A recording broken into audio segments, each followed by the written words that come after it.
This podcast was created for the National Schweitzer Fellowship by Tribe Creative Studio.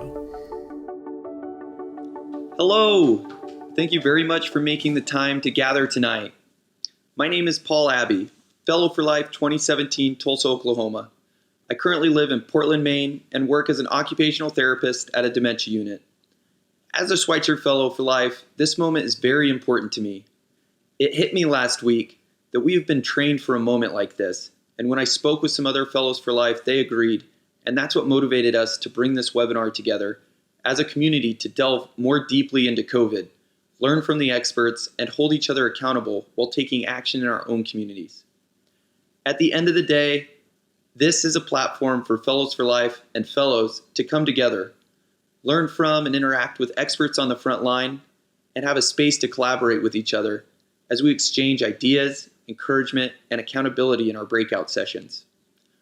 Welcome to the first part of the three-part webinar series, Sparking Our Leadership During the COVID-19 Pandemic, a Schweitzer Fellow Approach. We will be meeting tonight, next Tuesday night, and the following Tuesday night. Our moderator tonight is Deaconess Ezenwa, Fellow for Life 2018 Tulsa. Deaconess is a fourth-year medical student at the University of Oklahoma School of Community Medicine. For her fellowship project, she partnered with Carrera Adolescent Pregnancy Prevention Program at Union Public Schools, providing health education, mentorship, and exposure to medical professionals to high school students.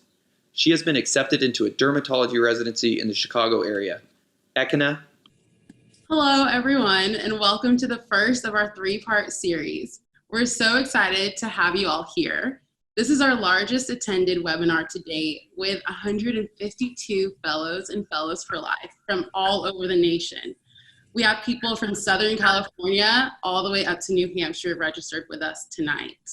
During the session, the layout will go as follows. We'll start with a discussion from our speaker, Dr. Lachlan Forrow, followed by a 10-minute Q&A session with the questions that you send to me through the chat. Then we will divide into our breakout sessions. If you've never done this before, these groups will be randomized by the Zoom software. This will be a time for you to discuss your thoughts, ideas, and perspectives with a smaller group of Schweitzer Fellows and Fellow for Life, using your career and service to kind of push those perspectives through. Instructions were provided through your email, but please take this opportunity to get to know one another and to foster community. Lastly, we'll all come back to our large room and we'll have about one or two groups discuss what they talked about during these breakout sessions. Then we'll go over general housekeeping and make plans for the next session. So I would love to introduce our speaker today, Dr. Lachlan Forrow, who serves as the chair of the National Schweitzer Fellowship.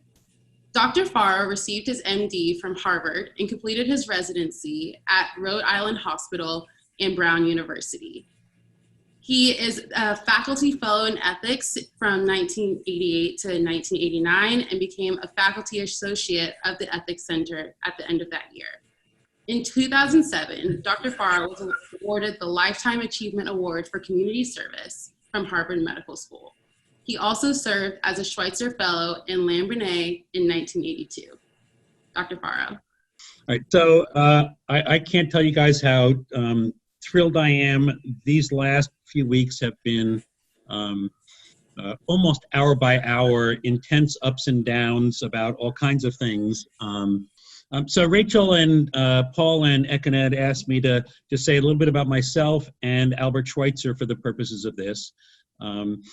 So I'm going to, in like sort of 3 sentences, go back over bio. So I grew up in Greenwich, Connecticut, which I thought was a lower middle class town, and clearly isn't at what I thought was a normal sort of upbringing. Now I understand having incredible privileges that almost nobody has. Went to Princeton undergraduate, where as a philosophy major, and very proud there of being able to argue every side of every question.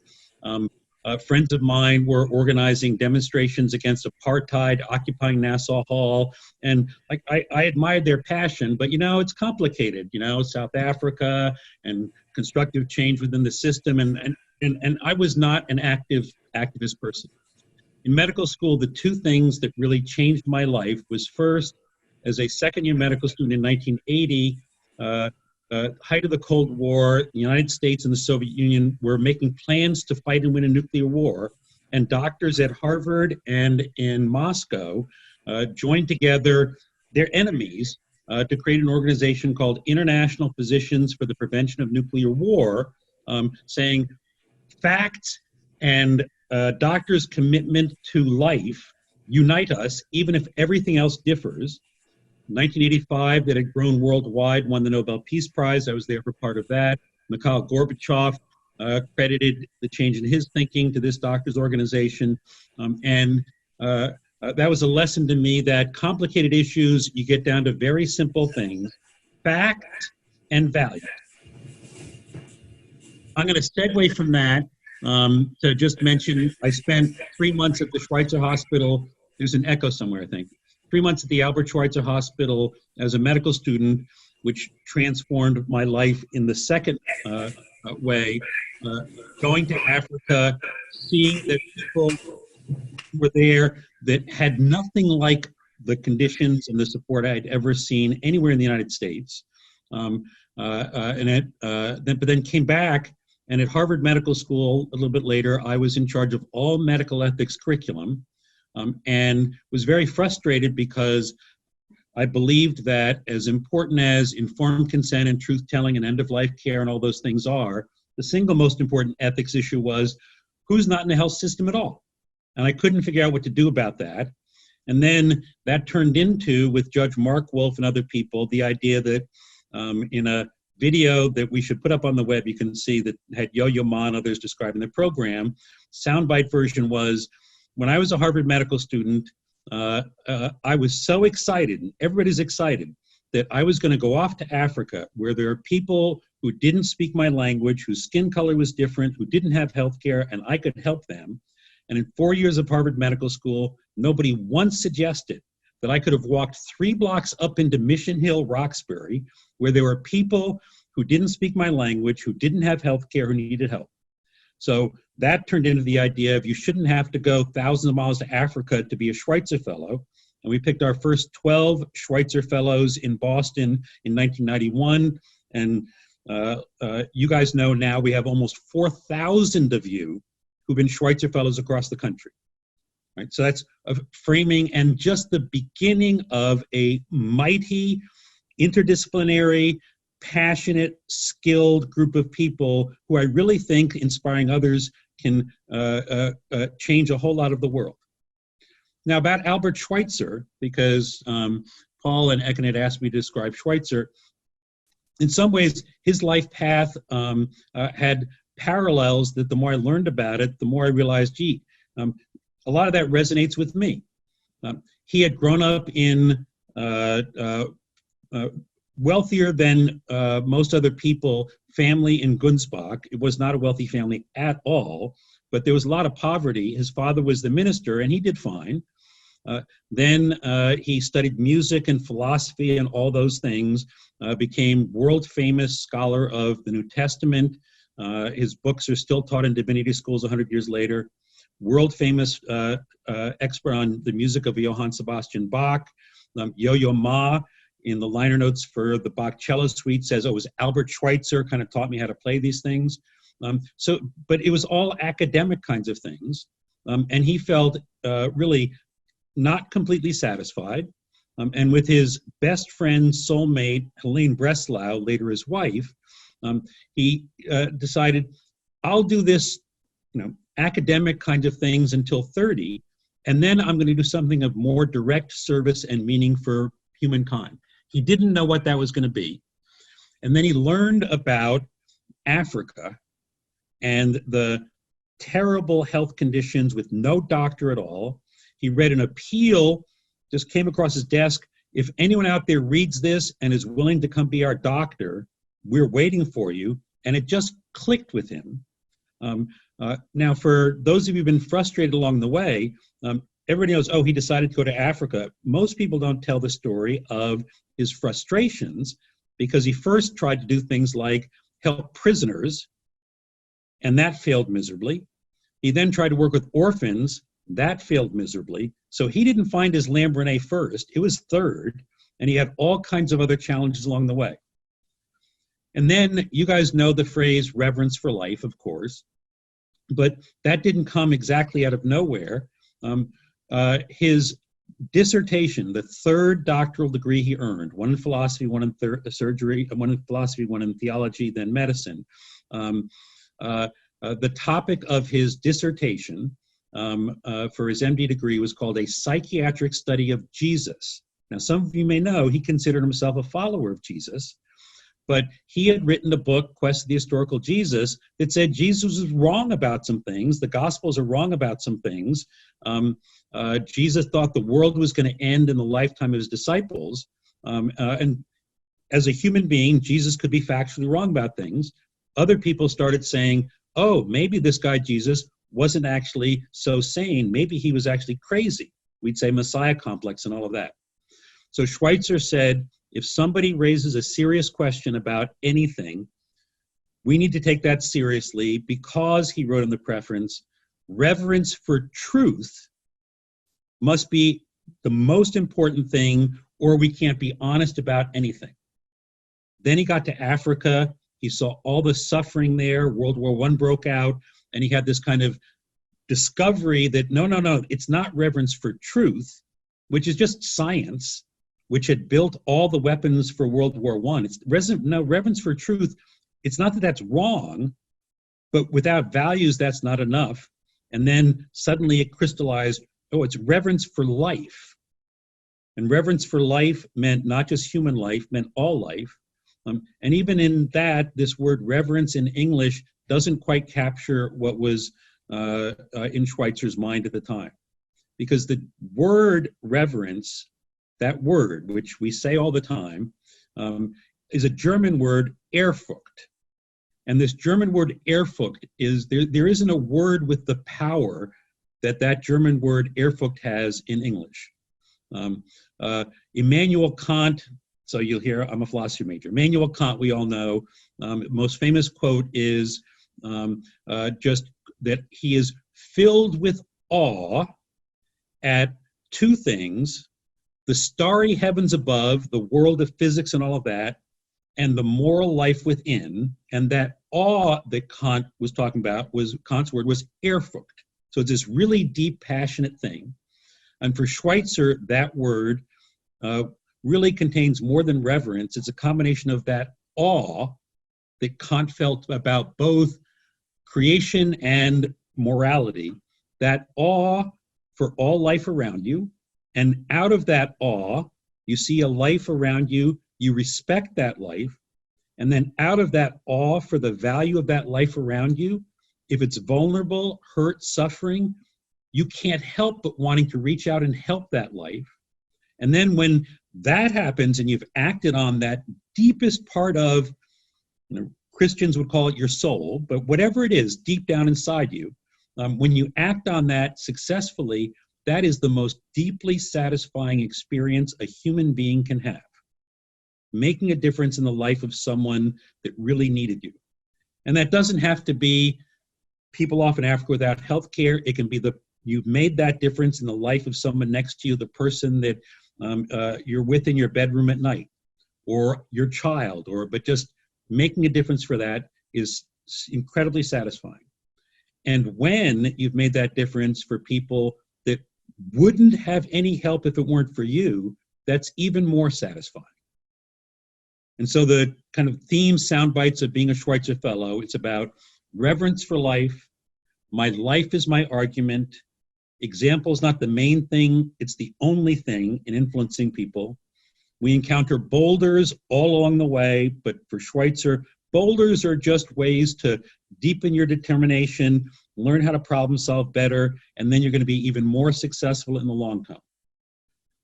Now, what does any of this have to do with my life, maybe some of your lives these last few weeks?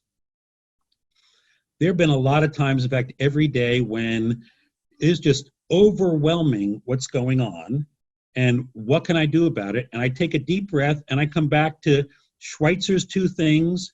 I actually think people using different language, the two things that are going to get us through this. One is what Schweitzer called reverence for truth, but it's facts, science, no lies or distortion, whatever, about what is this virus, what does it do, how does it spread, what works, what doesn't. Don't get me started on chloroquine and other, just bullshit, as a result of which people are dead because of what President Trump said falsely about chloroquine, including the run on chloroquine in Africa, where there's not enough chloroquine for kids who are going to die of malaria. It just gets me angry that reverence for truth, fact, science isn't just assumed, but that's not enough because you can know all the facts. What are you going to do about those facts? And that's where the reverence for life and finding people where you can make a difference based on those facts really can motivate all of us.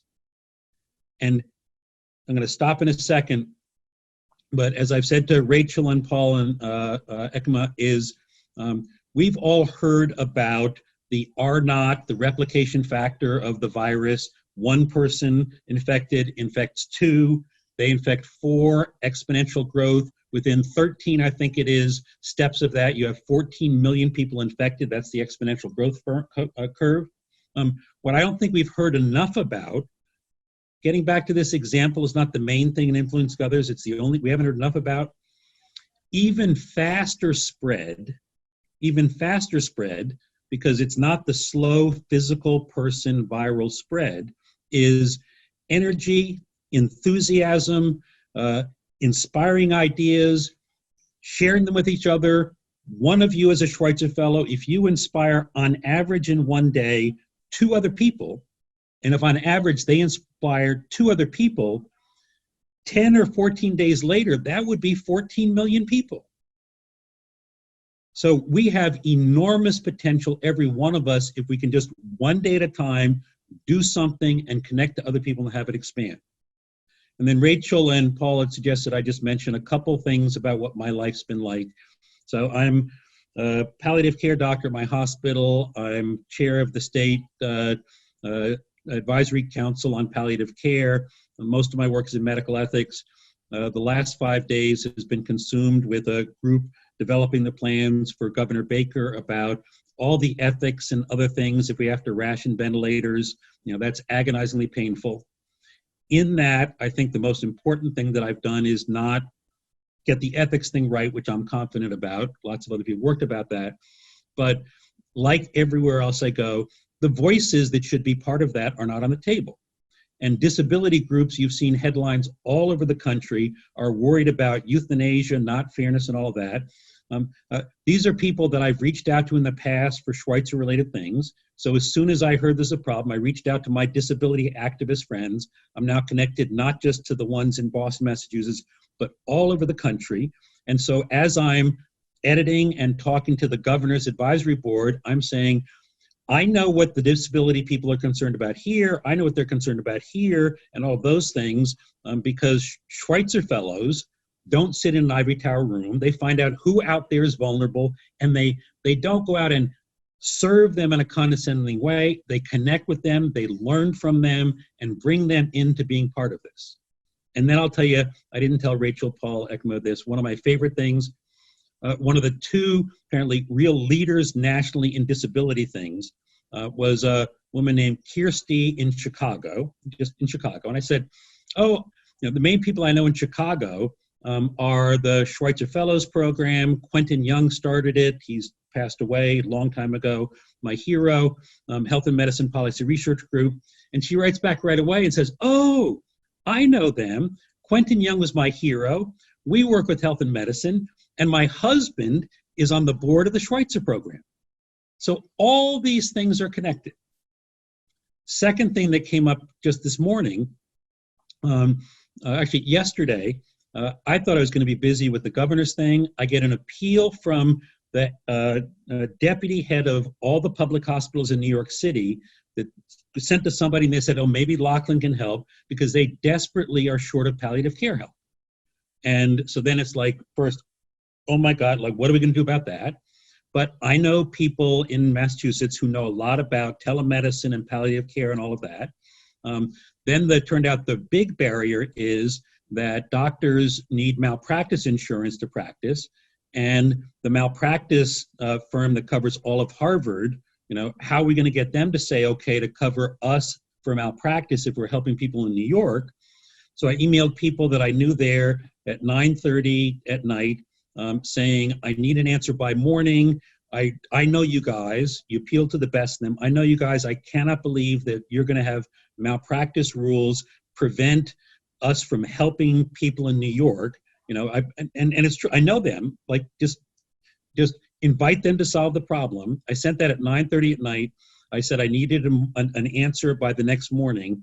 13 minutes after midnight, I guess that was the morning, 13 minutes into the morning, I had the answer. You guys are good. Go ahead, help save people, right? So problem that seemed insurmountable, but sorry, Schweitzer Fellows do not let problems be insurmountable when lives are at stake. And then this more, right? And actually, I'll stop there. It's a 20 minutes. That's perfect. Yes. I've sent you guys my email address. I am absolutely swamped. I can't respond to lots of things, but put in the subject line, Schweitzer Fellow for Life, and actually CC Rachel or Paul or ECMA, because maybe I'm in touch with them with something else, and they'll say, oh, by the way, so-and-so asked this question, just tell me, I'll get back to them. But we Schweitzer Fellows for Life are going to stick together. Definitely. Thank you, Lachlan. I think that's a great way, just thinking about the importance of connection and using each other to really help our community and see what's going on. The first question that we had for you is, what role do you feel that writing plays in advocating for our local and international communities during this pandemic? Oh, so writing. Yes. Yeah. So I mean, I think it depends on what you're writing about, but writing that captures the spirit, Schweitzer Fellows, solidarity, and reality is the fastest way to spread things around the internet.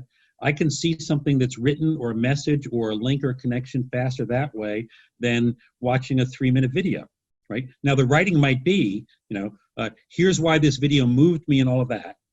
What I think is most missing that all of you guys can contribute to is not just writing about problems or concerns, emotional reactions, whatever. Describe a concrete action that you or someone you know did that actually made even a tiny difference in the things people worried about. Because there's enough writing out there about the problems or recommendations and all of that. One of my favorite, I wish I could get the video to work, one of my favorite things that I learned in Gabon, an African saying, but I wish you could see my hand, but you get it, says, be very careful when you're pointing your hand at someone, at the White House, or even at the problem out there. Be very careful because your hand is much smarter than you are. 3 of your 4 fingers are pointing where you should be focusing all your thought and energy, yourself, right? My life is my argument. Gandhi, become the change you want in the world yourself. Do it in a way, in which other people can see, learn about it, including maybe criticize the way you did it.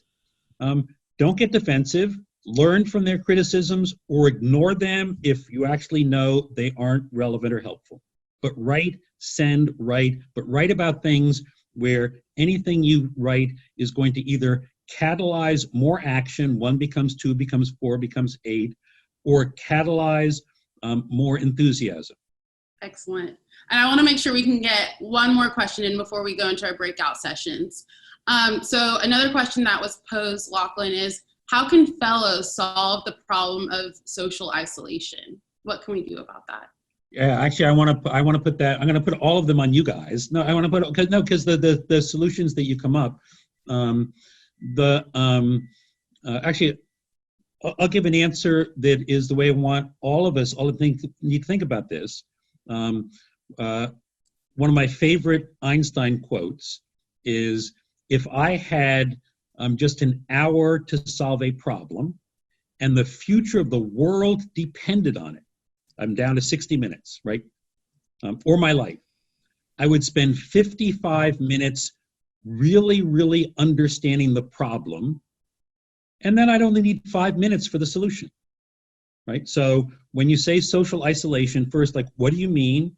And when you're not sure, think as concretely as you possibly can.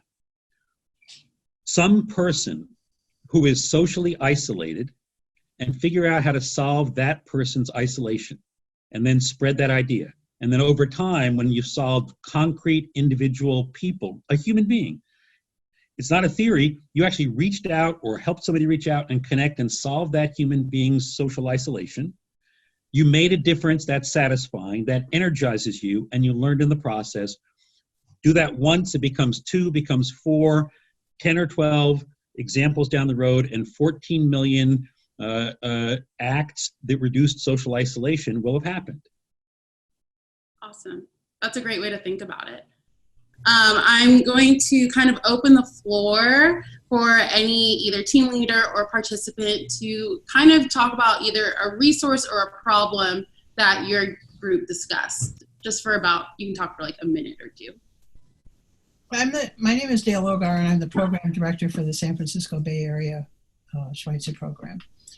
And I'm really happy to see that a lot of my brand new fellows are in the call tonight. That makes me very happy. And hello, Lachlan, we can finally see you. In our group, I use myself as an example. I'm 77 years old. I live alone with a cat, and I'm absolutely terrified. I'm very worried that something not even coronavirus related is going to happen to me, and I won't be able to get any medical care, and I could die from just that. So I was talking to the other 2 people in my group about what can you do? What, if you're not out there being able to do the project you intended to do, what about thinking up some creative ways to reach out to people like myself who are afraid to leave their house? I haven't been out of this house in about, 4 or 5 weeks, and do something for them. Find ways to, help them order groceries online, to do something else online. But I think that this is a time for extremely creative thinking, and all of us have to think out of the box. And just kind of look around your community and see who the people are who are suffering the most, and see what you can do. Yeah. That's great, Dale. I know for me personally, like, I kind of just checked in on my neighbor the other day and realized that she needed help getting her groceries. And so it was good just to kind of see what's out there. And there's definitely people who need help. So I'm going to call on some people. So Kristen Bang, what are your thoughts? I think just the last thing we were talking about was just concerns about the job market right now for people who are still in school and, maybe on their last few years, whether or not people are even hiring right now. And it just it was a reminder of how important connections are, and how this Schweitzer Fellowship network could provide the connections that might, lead to other connections that might lead and eventually lead to a job. And so Lachlan was really encouraging us to kind of consider our dream jobs at this point, now that we have the time to sort of sit down, pause, and reflect, and then try to get connected to people to, make that happen. Mm-hmm. That's awesome. Yeah, this is definitely a time to take a step back and reevaluate. So I'm going to turn it over. Those are great discussions. I'm going to turn it over to Julia, who is a current fellow and is currently working on a project with COVID-19 that she wanted to discuss with everyone. So my name is Julia Valchuk, and I'm a current 2019-2020 Chicago Area Schweitzer Fellow. And I'm part of the National Student Response Network. So we're a collective community that just came together. And we're creating a centralized national student volunteer registry. Many allied health students have returned home, and local organizations have no coordinated centralized means of recruiting this newly available volunteer pool. So our goal is to connect available and qualified volunteers with local public health departments, relief organizations, and hospitals, where students can use the skills they've learned in school to help combat the pandemic. So in the last week, we have recruited over 1,500 medical, nursing, and other allied health students, but in over 40 states. So we've really gotten out there, and this is all just student-to-student contact. COVID-19 is still on the rise, though, so our healthcare systems are going to need all the help they can get, so we still really need to get even more students involved. I'm beseeching you to share the attached form and information we're going to send after this, after our conference, with as many people in your personal networks as possible, and students, professors, anyone who can get this out there. And if any of you have any insight or advice you could provide us, or if you can provide any help, it'd be very greatly appreciated. And that's basically my spiel. Thank you very much. Thank you, Julia. I feel like that's a great opportunity for any fellow or fellow for life or student who really wants to find a way to get involved in what we've really been talking about for this past hour. So thank you everyone for joining. Could I just say something quick? I just wanted to comment on that. Hi, my name is Sean Jones. I'm out of the Detroit fellow. I'm currently a fellow right now. So hi everyone, how is it going? First and foremost, thank you for that volunteer portal. That's awesome what you're doing. I'm not gonna highlight too much of what me and Cornelia said, because we were just getting to know each other. People in here are awesome. So what I was kind of trying to do is, but I didn't pull the trigger because I was just thinking about the idea. I'll post a link down here, and it's a way to get PPEs from the community. It's just something I was kind of thinking of, and maybe I could just put it out here. And since everyone in this room is brilliant, we can kind of think of a way how to optimize, one, this technology, and two, how this can work to help everyone. Awesome. Yeah, thank you so much. I love all these ideas and resources that happen when we come together and brainstorm. So that's fantastic. So we are in the wrap-up session. I know that everyone's really busy. So thank you guys so much for joining with us. Part 2 of our series will take place next Tuesday, April 2nd, from 5 p.m. Pacific time to 8 p.m. Eastern time. Our guest speaker is Dr. Linda Ray Murray. She's the past president of the American Public Health Association, former chief medical officer of Cook County Department of Public Health, and a past board member of the Chicago Schweitzer Fellowship. We'll also be sending out, we'll also be building on the breakout sessions that we had tonight and those discussions. The registration link for the next session will be posted in the chat box and will be circulated via email and the Facebook page. We'll also send out information about Julia's organization as well. Thank you everybody so much for attending tonight's webinar. I hope this meeting was as meaningful and energizing for you as it was for me. We will send out a follow-up email with a quick questionnaire so that your feedback can help improve future meetings and so that we can build some concrete next steps for our network moving forward. We will also send a link to the Fellow for Life donation page. If you feel led to give back to the national chapter to support this kind of programming, please do so. Looking forward to next Tuesday, everybody. Take care. Bye.